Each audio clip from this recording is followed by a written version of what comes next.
সিদ্ধ ডিম কিন্তু খুব গুরুত্বপূর্ণ। আমরা ডিম কেমনে খাই? ডিম ভাজি করে খাই। বাইরে ভাই বাঁচতে বাঁচতে মজা, খুব মজা। কিছুই তো নাই, কিছুই থাকে না এটার ভিতরে, অর্ধ সিদ্ধ। আবার কাঁচা খাইলে সমস্যা আছে, ব্যাকটেরিয়া থাকে। আর কি খাবেন? তৈলাক্ত মাছ। তৈলাক্ত মাছ কোথায় পাবো? বাজারে আছে প্রচুর। পাঙ্গাস মাছ খান। পাঙ্গাস মাছ খাইলে নাকি গরিব মানুষের লক্ষণ, এরা অনেকে বলে, বুধাইরা বলে। আমি অনেক কি কমু। পাঙ্গাস মাছ পৃথিবীর সবচেয়ে দামি মাছ। আপনি হাড় আছে না, এই হাড়ের যত্ন নিবে পাঙ্গাস। কারণ কি দেখবো, গরিব মানুষের হাড়টা কম হয়, এরা সারাদিন পাঙ্গাস খায়। একটু খেয়াল করেন তো, খেয়াল করে ঘুরে দেখেন, পাঙ্গাস মাছের পেটিতে যে তেলটা থাকে, এটা ওমেগা 3 ফ্যাটি অ্যাসিড।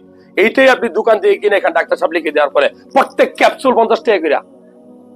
এটা খাইতে আমরা রাজি আছি, পাঙ্গাস মাছ খেতে রাজি নাই।